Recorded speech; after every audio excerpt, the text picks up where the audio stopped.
kita tahu bahwa internet itu adalah tempat yang paling tidak aman. Oke. Nah, Tidak aman. paling tidak aman. Artinya semua orang bisa mengakses kita.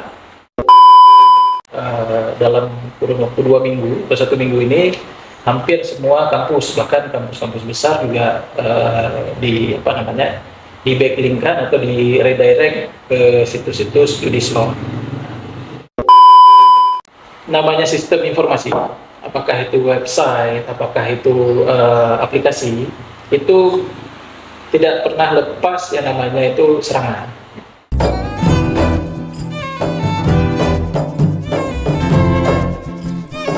Basajan Podcast. Pegang Lagena.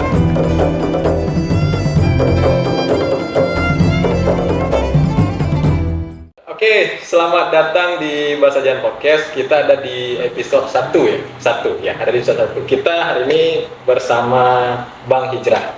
Nah, Bang Hijrah, selamat datang di podcast Basajan. Podcast ini baru, Bang. Jadi hari ini episode 1 dan Abang jadi narasumber perdananya. Gitu. Nah, apa nih, Bang? Kesibukannya apa nih? Bentar lu, perkenalkan diri dulu deh. Biarkan kalau tak kenal makanya kenalan gitu ya. Nah, ini kenalan nih. Ya, kenalkan, nama saya Hijrah. Saya saat ini berprofesi sebagai dosen mengajar mata kuliah komputer di STEM Labuh, dan saat ini juga dipercayakan sebagai kepala unit DPD di STEM Labuh. Saya menamatkan sekolah sarjana di Sekolah Tinggi Teknik PLN, jurusan Teknik Informatika. S2-nya juga di Universitas Pendidikan. Sebelum saya bekerja sebagai dosen, saya pernah bekerja di perusahaan swasta sebagai staf IT. Paling kesehariannya ya berkaitan dengan pengembangan dunia teknologi serta penelitian terkait teknologi, apalagi sekarang lagi dosen. Iya. Menarik nih. Jadi teman-teman, kita ngundang Bang Hijrah. Beliau rupanya sudah menggeluti dunia teknologi sekian lama ya, sudah lama sekali maka. Baru juga masih terus belajar. Iya. Sekarang di TIPD ya tadi. Ya. TIPD. Kesibukannya apa nih sekarang, Bang? Kesibukan di TIPD itu ngapain aja sih gitu? Maksudnya kita di TIPD tadi juga hari ini juga biasanya ada pertemuan forum sharing. Biasanya setiap sebulan sekali itu ada sharing terkait perkembangan atau isu-isu teknologi. Nah, kebetulan yang tadi sharingnya terkait tentang backlink Judislo. Nah, yang mana dalam kurun waktu 2 minggu atau 1 minggu ini, hampir semua kampus, bahkan kampus-kampus besar juga di backlink-kan atau di redirect ke situs-situs Judislo. Selain terkait juga pernah sebelumnya terkait tentang PDN, bagaimana mendaftarkan aplikasi-aplikasi menggunakan server PDN, aplikasi-aplikasi kita juga harus didaftarkan di PDN. Nah, itu juga kemarin sebelumnya juga pernah kita pembahasan itu. Iya. Nah, kita hari ini bakal bahas PDN nih, Bang. Kenapa PDN? Kan isunya viral ya baru-baru ini. Dan kenapa menarik? Karena bagian dari kan PDN singkatannya Pangkalan Data Nusantara ya, nasional ya, Pangkalan Data Nasional. Jadi kan kita beranggapan semua data yang ada di negara kita ada di situ, gitu kan. Nah, isu terbarunya kan sempat dibobol, diapain sih gitu, Bang. Nah, gitu. Maksudnya kenapa PDN-nya kenapa? Gitu. Jadi PDN sendiri ini kan Pangkalan Data Nasional. Memang awal kemunculan terkait PDN ini tidak lepas dari adanya keinginan pemerintah mengembangkan SPBI, artinya sistem pemerintah berbasis elektronik, dengan tujuannya untuk e-government. Makanya kita di seluruh kementerian Baik, kalau STAN ini tergabung bagian dari Satker Kementerian Agama. Kita juga didorong untuk menggunakan server PDN. Tujuannya ini adalah sebenarnya tujuan awalnya ini sebenarnya sangat baik, artinya supaya terintegrasi. Nah, saat ini kita tahu banyak instansi-instansi pemerintah membuat aplikasi sendiri. Nah, bahkan juga viral aplikasi-aplikasi dengan nama-nama yang mungkin sedikit nggak biasa. Ya, itu juga viral kan, maksudnya artinya arti pemerintah menginginkannya sebenarnya awalnya ingin PDN ini adalah bahwa data itu terpusat. Nah, bahkan kita sendiri di Kementerian Agama juga sudah ada satu aplikasi yang datanya terpusat, itulah Pusaka sebenarnya. Ya. Nah, sebenarnya tujuannya seperti itu, artinya supaya setiap instansi itu tidak mengembangkan aplikasinya sendiri. Gitu. Sekarang punya masing-masing pengajuannya server sendiri. Nah, itu kan sebenarnya ada kemungkinan kerentanan yang mungkin yang dicoba dilihat oleh pemerintah. Nah, makanya coba diupayakan adanya satu pangkalan data yang memang terpusat. Nah, tapi kejadian terbobolnya PDN ini yang mungkin itulah satu tantangan. Nah, namanya juga perkembangan teknologi, jadi nggak pernah dilepaskan oleh tantangan-tantangan ya, ini adalah terkait tentang sistem keamanan. Jadi ya awalnya memang terlihat memang tujuannya ke sana, makanya kita didorong terus untuk menggunakan PDN. Infonya diserang hacker ya, katanya sih gitu. Viralnya begitu atau gimana nih? Apa memang kejanggalan pemerintah sendiri dalam mengelola, atau memang benar rupanya isu-isu yang kita dengar bahwa memang benar PDN diserang hacker dan lain sebagainya gitu? Kalau bisa sembilan ngopi nggak sih? Bisa ya. Soalnya serius kan? Jadi kalau saya rasa intinya ini, kalau namanya sistem informasi, apakah itu website, apakah itu aplikasi, itu tidak pernah lepas yang namanya itu serangan. Nah, makna serangan di sini ini adalah ada upaya penyusutan atau penyusup untuk masuk ke dalam sistem atau membobol sebuah sistem informasi ataupun website. Nah, untuk ada banyak, ya, ada yang untuk merusak, ada yang untuk melihat, ada yang merasa ingin tahu. Nah, makanya konotasi hacker di sini pada istilahnya itu sebenarnya hacker itu tidak sepenuhnya konotasinya itu negatif. Ya. Nah, bahkan kalau mungkin coba dicek di Instagram itu atau di media sosial, banyak juga tuh netizen yang muncul sebagai hacker, dia memberikan informasi yang bahkan kayak kemarin saya lihat tuh ada yang viral yang yang kena jambret, yang kena ini di HI. Ya, saya pernah lihat satu media sosial, ada satu netizen yang menginformasikan semua data si penjamret. Jadi yang herannya itu dari mana dia bisa dapat informasi sedetail itu. Nah, artinya ada yang memang dia tidak merusak. Nah, makanya yang merusak ini disebut dengan cracker. Iya. Berarti kan bisa kita simpulin nih sepintas ya. Hacker itu mengetes ketahanan. Ya, bisa jadi kayak tadi berkaitan dengan PDN. Kalau pendapat saya pribadi nih, saya nggak Deal, bisa dibilang ya. Kalau bicara tentang hacker, ngeri-ngeri sedang. Iya, ngeri-ngeri sedang, ini bahaya nih. Ya, paling kan. Karena memang saya pernah baca juga nih salah satu pakar. Saya pernah mengikuti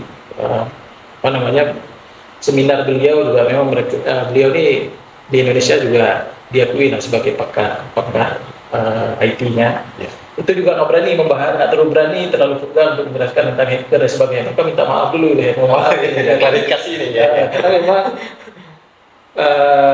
kalau bidang IT ini menariknya, dia ini nggak bisa nggak ada yang berani menyebutkan dirinya itu ahli jago kayak gitu. Karena memang ada yang nampak biasa-biasa aja, tapi dia sebenarnya jago gitu ya. Ada juga yang kelihatannya jago tapi ya kemampuannya terbatas gitu.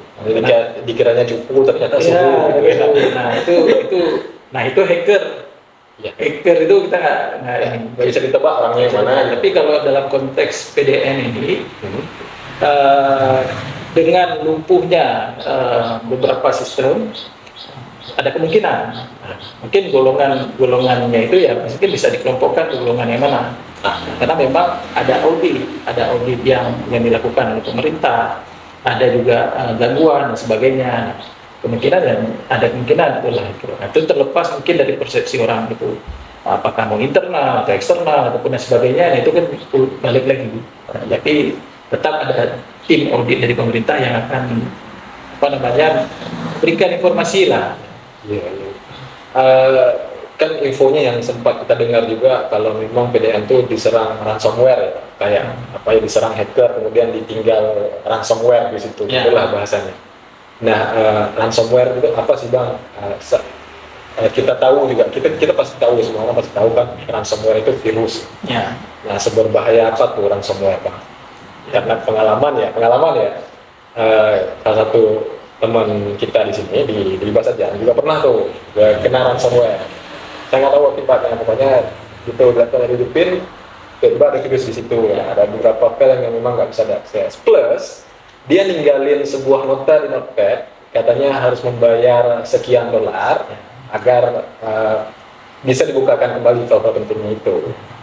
Gimana nih pendapat abang nih? Kalau ransomware sendiri, ya memang dia salah satu memang serangan berupa sebuah file ataupun sebenarnya cenderungnya file memang yang bentuknya itu file, bisa jadi bentuk file. Biasanya makanya metode penyerangan itu bisa menggunakan phishing. Phishing itulah memancing, sebenarnya seperti phishing, orang memancing. Oh iya, istilahnya itu dari phishing sebenarnya. Iya. Istilah dari phishing makanya dikatakan sebagai phishing. Nah, phishing itu artinya memancing. Nah, memancing korban untuk melakukan misalnya mengecek emailnya ataupun mengambil kelemahan dia kayak seperti file-file APK kita dan sebagainya, itu bagian dari phishing juga. Iya. Nah, tapi yang dikirimkan itu berupa ransomware, berarti berupa file yang memang dibuat untuk mengambil data-data di dalam perangkat yang nggak bisa dibaca, itu encrypt.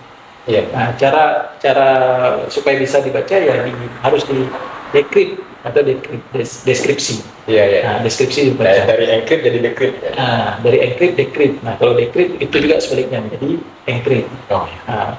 Nah, itu salah satunya itu menggunakan ransomware itu. Nah, jadi kalau jenis ransomware itu ada banyak. Ada yang kayak tadi model yang diserangkan berupa file ransomware, ada juga yang dikirimkan melalui port. Nah, ini yang bahaya. Jadi kayak tadi mungkin ketika dia online langsung diserang. Nah, gimana ketika dia online langsung diserang? Nah, dari port itu biasanya ketika dia menghubung ke internet yang mungkin umum, yang artinya itu di tempat-tempat umum yang ada internet bertisar, nah itu bisa saja ada ransomware-nya. Nah, makanya ada himbauan untuk hati-hati menggunakan fasilitas internet di tempat-tempat umum. Nah, itu sebenarnya kan untuk mencegah ransomware. Kalau phishing, oke lah, kita sudah hati-hati dengan phishing. Nah, tapi kalau dari segi dengan teknik yang lain, saya pernah kejadian di tahun 2017, itu boleh cari, sempat viral. Selain viral ini ada viral sempat heboh juga lagi tentang virus WannaCry. Nah, makanya dari WannaCry sendiri itu berupa malware juga, memang bahasanya WannaCry, apakah kamu ingin menangis rasanya. Memang yang dikirimkan, ada saya baca itu berasal dari Korea Utara. Gitu. Nah, itu saya belum dapat informasi yang lebih lengkapnya. Tapi sekilas saya baca itu virusnya dari sana. Jadi apa yang dilakukan ketika dia menyerang itu, kalau ini mungkin hebohnya karena diserang PDN, kalau kemarin itu diserang perusahaan-perusahaan swasta yang ada di Indonesia. Jadi bagaimana ketika pagi mereka masuk Senin kantor, mereka menyalakan laptop mereka, menyalakan komputer mereka, langsung semua komputer mereka itu data-datanya itu di-encrypt. Semua.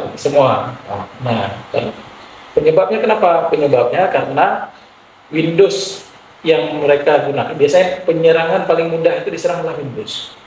Nah, biasanya Windows yang diserang itu ya yang tidak mengupdate Windows Defender-nya. Oke. Terus versi Windows-nya sudah tidak lagi disupport, ataupun dia tidak mengupdate lagi sistem operasinya. Terus yang dia gunakan bisa jadi sistem operasi yang tidak berlisensi. Terus yang bisa saja dia tidak menambah pengamanan lainnya seperti antivirus lainnya.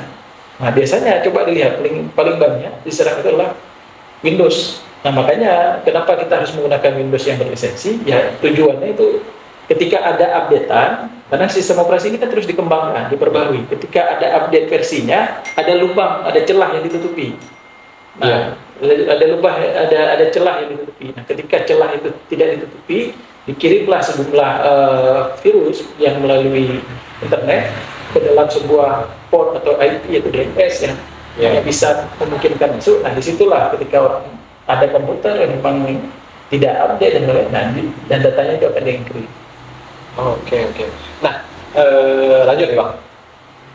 Terus gimana nih? Kalau misalnya udah ke-encrypt nih. Nah, dari kan sempat kita sebut tadi ya, kalau memang ada ditinggalin notepad dengan pemberitahuan tembusan segala macam itu.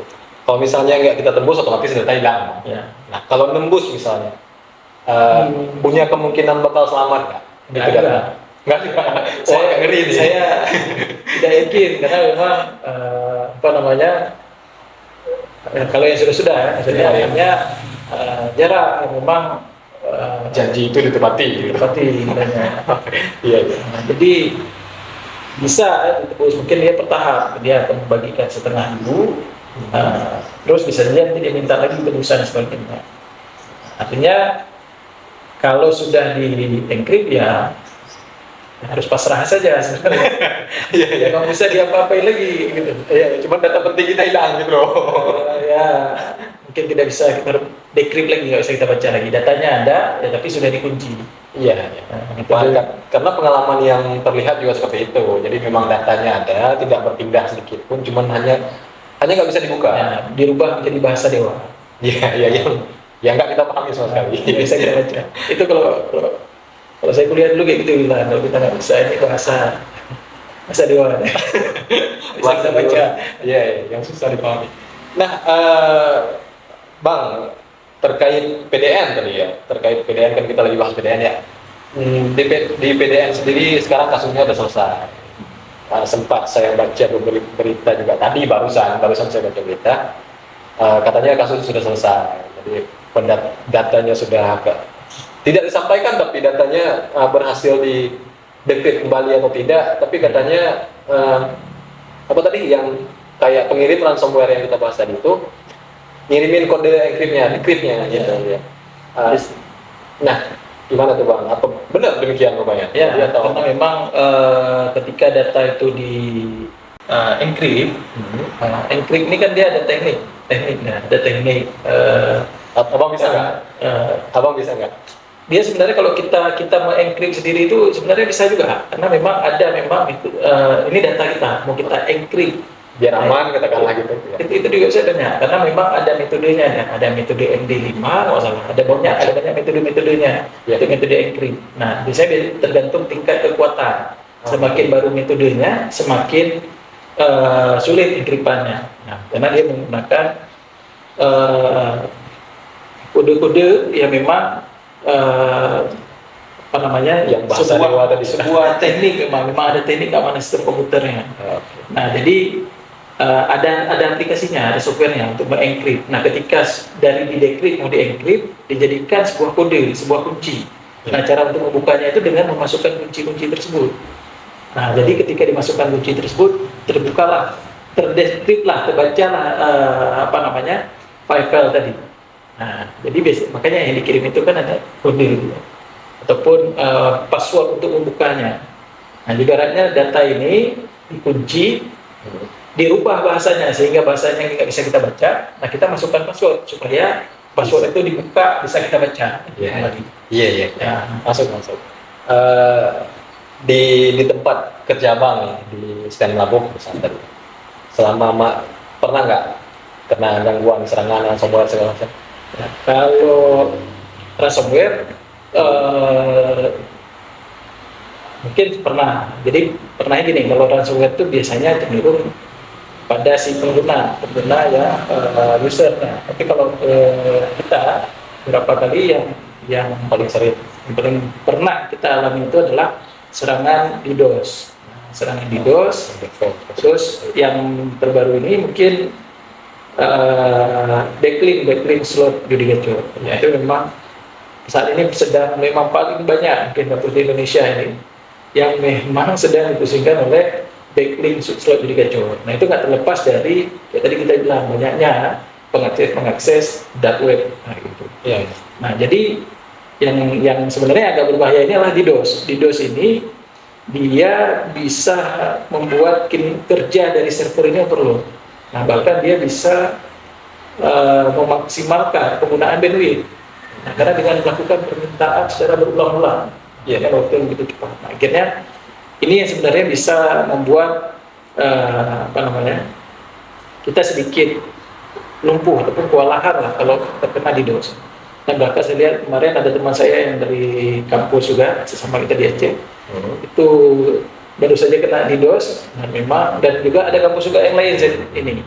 Paginya ada satu kampus kena DDoS, siangnya ada juga kampus yang kena DDoS. Jadi dalam grup kita itu hampir tiap hari itu serangan. Bahkan itu terus ya. Bahkan kalau kami sendiri itu dalam sehari itu bisa banyak puluhan malware yang masuk. Nah, itu banyak caranya dengan celah-celah dari gambar.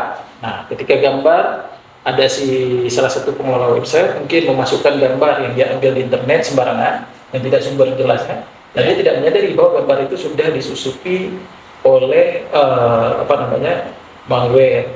Kode-kode yang mengarah ke sana. Nah, itu biasanya teknik itu disebut dengan steganography. Itu kayaknya berat itu.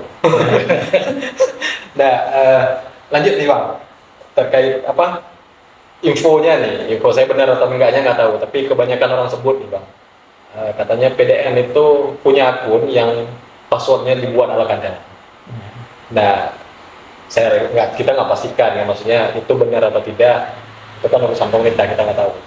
Nah, mungkin kan itu juga bagian dari enkripsi kita pribadi ya, mengamankan akun dengan password segala macam. Nah, apa nih rekomendasi Abang, tips dan triknya biar password kuat, atau memang langsung menggunakan rekomendasi? Sekarang kalau misalnya kita pakai salah satu browser rekomendasi di Windows, di Windows, kita punya tuh rekomendasi password. Apa pakai itu aja atau memang kita buat sendiri yang sederhana tapi bukan yang admin 1, 2, 3 pagar itu, maksudnya gimana? Jadi sebenarnya agak sedikit mungkin tidak percaya, maksudnya karena PDN ini kan bertugas untuk mengelola data, ini juga pangkalan data secara nasional. Nah, bahkan kami juga pengelola IT di kampus disarankan untuk menggunakan itu. Jadi harusnya memang tingkat keamanannya itu lebih baik daripada kami yang mungkin yang di daerah-daerahnya ataupun unit-unit yang terkecilnya gitu. Nah, kalau untuk password yang seperti itu kemungkinan terjadi itu bisa jadi ya kalau sudah dikatakan itu salah satu penyebabnya, kemungkinan bisa saja, karena dalam dunia teknologi informasi ini hal yang paling nggak bisa dilepas itu adalah human error. Kesalahan pada manusianya. Nah, jadi si manusianya ya mungkin mengabaikan prinsip-prinsip penerapan ataupun keamanan data, prinsip-prinsip pengelolaan sistem informasi yang tidak sesuai dengan standar operasional prosedurnya, ya bisa saja. Nah, tapi harusnya dari prinsip ketika dia mengimplementasikan pangkalan data ataupun sistem informasi atau keamanan data sebagainya, nah itu nggak boleh diabaikan. Iya, saya pikir juga saya sepintas mau bilang pemerintah sedang bercanda dengan kita, tapi di samping itu juga saya punya rasa kurang percaya gitu, mana mungkin data Ya. segitu besarnya, Ya, sepangkalan itu gitu loh, masa dipasokkan sesederhana itu gitu. Nah tapi dan untung bukan dikombinasikan dengan apa namanya nama dan tanggal lahir. nah kan kebanyakan seperti itu ya, Nama contoh tanggal lahir, iya gitu iya, ya. nama tanggal lahir gitu ya. Nah, itu kan sebenarnya hal-hal yang mudah dipahami oleh setiap orang. Setiap orang bisa menebak, apalagi orang-orang terdekatnya. Nah, makanya paling banyak itu pembobolan sebuah akun itu dilakukan oleh orang terdekat ataupun orang-orang yang tahu Yang kebiasaan seseorang, asalnya dari mana, terus lokasi tinggalnya dari mana, di mana dia tanggal lahir dan sebagainya. Dia kombinasikan anaknya berapa dan sebagainya. Itu hal-hal yang sebenarnya apa namanya, analoginya. Makanya hacker itu biasanya dia bekerja melihat sebuah pola. Nah, dia pola, gitu juga dengan sebuah data di itu pola juga. Nah, jadi ketika kita tidak menjaga pola itu dan pola itu mudah ditebak, artinya nggak wajar saja itu mudah dibobol. Iya iya Bang. Terus Bang, baru saja kan sempat baca berita juga, apa katanya yang apa kunci enkripsinya tadi itu, kunci dekripsinya itu dikembalikan kepada negara yang diberikan langsung oleh hacker itu sendiri. Nah, berarti kan otomatis apa notepad yang ditinggal sebelumnya itu kan gagal ya, dengan meminta tembusan sekian miliar dolar, sekian dolar nggak jadi gitu, dikembalikan dengan kunci-kunciannya itu dikembalikan gitu, diberikan secara gratis. Sempat mikir gini nggak sih Bang, maksudnya apa hacker tuh kasihan sama pemerintah Indonesia atau gimana gitu maksudnya? Iya, gimana tuh Bang? Kalau kasihan kayaknya atau juga gimana apa kasihan. Karena memang kayak tadi saya bilang ada memang hacker yang memang masuk untuk menguji tingkat kekuatan, ya itu ada juga, ada tujuannya itu masuk untuk merusak. Nah, makanya kemarin juga disampaikan juga bahwa ini murni memang serangan dari hacker, artinya nggak ada unsur dari kepentingan politik atau dari negara lain. Nah ini yang sebenarnya yang agak berbahaya ketika dari negara lain, artinya mengirimkan hacker, mengirim serangan untuk mengambil kekuatan militer atau data-data penting lainnya dan sebagainya gitu. Mungkin ya bisa digolongkan ya memang hacker hanya untuk menguji tingkat keamanan. Nah, terlepas mungkin ada isu yang kita nggak tahu, tapi sejauh itu kalau kita lihat analisis yang disampaikan, ini tidak ada kaitan dengan apa namanya negara lain, ini murni ya bisa saja sebuah kelompok hacker yang memang menguji tingkat keamanan. Iya, iya. Bisa jadi sih masuk akal, tapi kita nggak tahu itu ya, kita nggak bisa memvonis itu beneran, karena kita nggak masuk dalam tim auditnya. Iya, itu ngeri itu. Nah, kita masuk tim audit kayak kita tahu ya. Iya, iya. Abang sendiri nih selaku pengguna dan bergelut di bidang teknologi, otomatis punya sesuatu dong, punya hardware yang basisnya teknologi, laptop, HP dan lain sebagainya kan. Pernah nggak kena serangan virus? Punya data pribadi Abang? Kalau kata dia masih bilang itu nggak pernah bisa diserang. Ini kalau bilang nggak pernah bisa diserang. Enggak lah, mudah-mudahan nggak gitu. Itu sama kayak ada kampus kayak gitu juga. Kami ketika dalam satu forum, forum IT kayak gitu juga pas dilihat kampus mana nih yang paling aman. Ada satu kampus paling aman. Ternyata pas diumumkan di kampus paling aman, besoknya langsung diserang doang gitu ya. Nah, artinya kalau saya pribadi, saya lebih kepada peningkatan awareness-nya. Artinya menjaga privasi itu perlu. Ya. Nah, pertama gini, sebenarnya kan kayak apa namanya kejahatan itu kan ada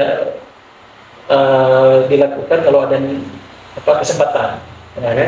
Berarti kita jangan beri kesempatan. Kayak banget gitu kan. Waspadalah. Artinya memang kesempatan itu memang ini sekarang sebenarnya langkah-langkah Kominfo ini kalau kita mau coba perhatikan, mereka banyak melakukan kegiatan misalnya Karena kemarin saya sempat melakukan penelitian juga seperti tentang kecakapan digital. Nah, sebenarnya yang tadi kita masuk human error itu. Nah, sebenarnya yang membuat celah kita itu bisa adalah kitanya sendiri. Nah, dari segi apa awareness, kita tidak menjaga, kita tidak waspada, kita tidak merasa bahwa data kita itu penting. Nah, jadi kita dengan mudahnya mempublikasikan foto kita, mempublikasikan kegiatan kita mempublikasikan alamat kita. Nah, ke dalam dunia internet, yang memang dunia internet itu semua orang juga bisa lihat. Nah, makanya ada yang namanya literasi digital. Literasi digital itu adalah kemampuan seseorang untuk bisa beradaptasi dengan internet. Yang pertama bukan hanya kecakapan, bukan hanya bisa menggunakan teknologi, tapi etika dia juga dalam berinternet, bagaimana dia bertutur kata, bercakap dan sebagainya. Budaya, bagaimana kebiasaan-kebiasaan dia di dalam internet. Yang terakhir itu adalah keamanan kita. Bagaimana kita tahu bahwa internet itu adalah tempat yang paling tidak aman. Oke. Nah, Tidak aman. paling tidak aman. Artinya semua orang bisa mengakses kita. Nah, tapi kan begitu banyak seorang sekarang, bahkan generasi kita yang yang baru-baru ini, yang adik-adik leting gitu kan, generasi milenial, ini adik-adik leting ya, generasi milenial, nah, itu kurang awareness. Nah, makanya orang yang paling aman itu orang yang jarang akses internet, nggak punya HP canggih, ya kan? Nah, Tapi masa nggak punya media sosial. Tapi masa gitu? Kita Itu orang yang paling aman berarti. Iya. Dari aman dari psikologisnya, aman dari serangan, aman dari phishing, aman dari sebagainya. Nah, tapi kalau orang yang mempublikasikan segala sesuatunya, itu akan mudah dipelajari orang. Apakah akan mudah dipelajari oleh orang lain? Apalagi oleh orang-orang yang punya niat jahat terhadap orang lain. Nah, makanya kejahatan digital itu ya bermula dari bagaimana kita merasa penting menjaga data, terutama data pribadi atau data-data sensitif.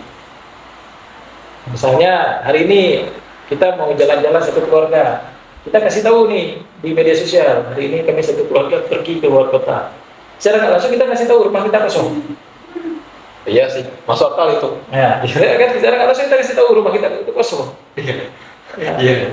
Berarti kan Dan tidak perlu ada pengawasan lain, cukup hanya memantau media sosial saja. Orang lain akan tahu, oh rumah dia kosong. Nah, kami sebulan nih keluar negeri, itu sama sebelah tuh masih kosong. ya sebulan itu masih kosong. Nah, secara nggak langsung kita juga membiarkan ini anak kita, ini keluarga kita, ya kan? Ini istri kita, ini ya. Secara nggak langsung mereka tahu berapa jumlahnya. Nah, begitu bahayanya. Oke, saya sendiri bahkan memprivate mungkin media sosial, dan juga mengingatkan keluarga-keluarga bahwa hati-hati ini menggunakan foto pribadi di media sosial. Itu hati-hati, bisa saja foto kita diambil dan disebarkan bahwa kayak mengatasnamakan kita, memintakan sejumlah uang dan sebagainya. Ini kan hal-hal yang sebenarnya sangat mendasar.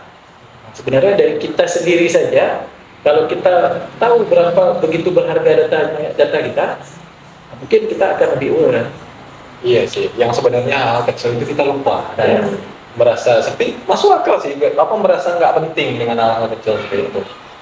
Nah, saya rasa sampai di situ perbincangan kita selesai hari ini. Terima kasih sudah hadir, sudah menyempatkan waktu yang begitu sibuk. Karena kita paham bersama ya, pembahasan terkait data gitu ya, itu kan memang orang-orang yang sibuk duduk di depan komputer dan lain sebagainya. Nah, jadi terima kasih sudah hadir, Bang. Mungkin ada beberapa pesan nih untuk generasi muda milenial yang hari ini sibuk dengan media sosial. Saya pikir termasuk hal ini yang baru kita sebutkan tadi, bahwa gimana sih ningkatin awareness-nya itu gitu loh. Nah, apa nih pesan-pesan Abang sebagai closing statement-nya kita?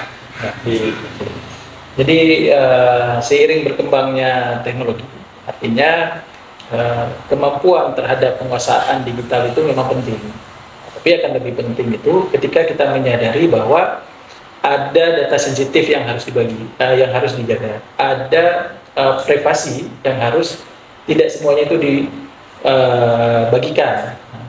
Makanya merasa penting terhadap data-data pribadi itu sangat penting. Nah, jadi jangan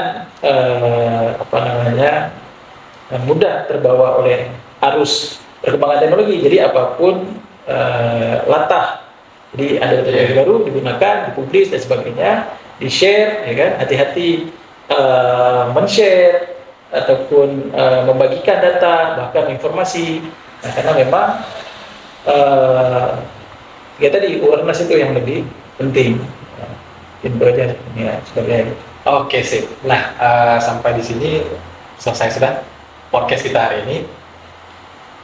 Sampai jumpa di episode 2.